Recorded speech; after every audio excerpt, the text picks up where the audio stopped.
পুঁজিবাজারে দীর্ঘদিন ধরে বন্ধ থাকা এবং আর্থিকভাবে সংকটাপন্ন ৬৪ কোম্পানিকে নিয়ে রেড অ্যালার্ট জারি করেছে ঢাকা স্টক এক্সচেঞ্জ ডিএসই। এসব কোম্পানির শেয়ারে বিনিয়োগ না করার পরামর্শ দিচ্ছেন বাজার বিশ্লেষকরা। তাদের মতে কার্যক্রম বন্ধ বা উচ্চ ঝুঁকিতে থাকা প্রতিষ্ঠানগুলোর তালিকাভুক্তি বজায় রাখা বাজারের জন্য ক্ষতিকর। তালিকাচ্যুতির তাগিদ দেন তারা। শাহিনুল ইসলাম সাগরের প্রতিবেদন। দেশের প্রধান পুঁজিবাজার ঢাকা স্টক এক্সচেঞ্জে তালিকাভুক্ত কোম্পানির সংখ্যা ৩০০-র অধিক। এর মধ্যে ৩৩টি কোম্পানি দীর্ঘদিন ধরে কার্যক্রম বন্ধ রয়েছে। আর্থিক ঝুঁকিতে রয়েছে আরও ৪৩টি কোম্পানি। এই দুই তালিকায় রয়েছে মোট ১২টি কোম্পানি।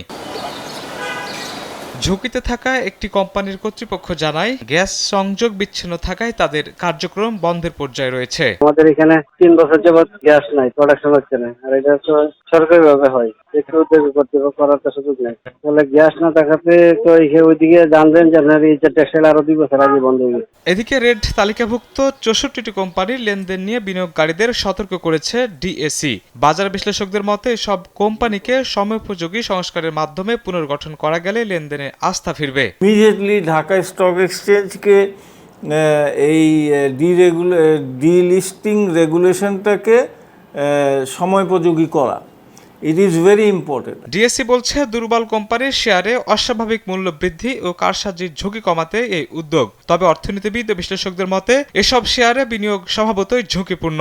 অনেক দেশে এমন কোম্পানিকে তালিকাভুক্ত থাকার সুযোগই দেওয়া হয় না। অন্য দেশে ওরা লিস্টেড থাকে না এই সমস্ত কোম্পানি।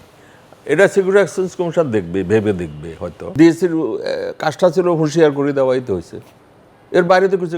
হ্যাঁ, সিকিউরিটি এক্সচেঞ্জ করার পাওয়ার আছে, ডিলিস্ট করে দেবে। শুধু তালিকা প্রকাশ যথেষ্ট নয়, দুর্বল কোম্পানির শেয়ারে কারসাজি ও অস্বাভাবিক মূল্য বৃদ্ধি কঠোরভাবে দমন করার পরামর্শ দেওয়া হয়। আমিও বলবো যে আমাদের বিনিয়োগকারীদেরকে জুয়াতে আসক্ত না হয়ে একটু ফান্ডামেন্টাল স্ট্রং, যাতে করে তাদের ইনভেস্টমেন্টটা প্রটেক্টেড হয়। বিশ্লেষকদের পরামর্শ, বিনিয়োগের আগে কোম্পানির আর্থিক প্রতিবেদন, নিরীক্ষকের মতামত এবং প্রকৃত ব্যবসায়িক কার্যক্রম ভালোভাবেই যাচাই করা জরুরি।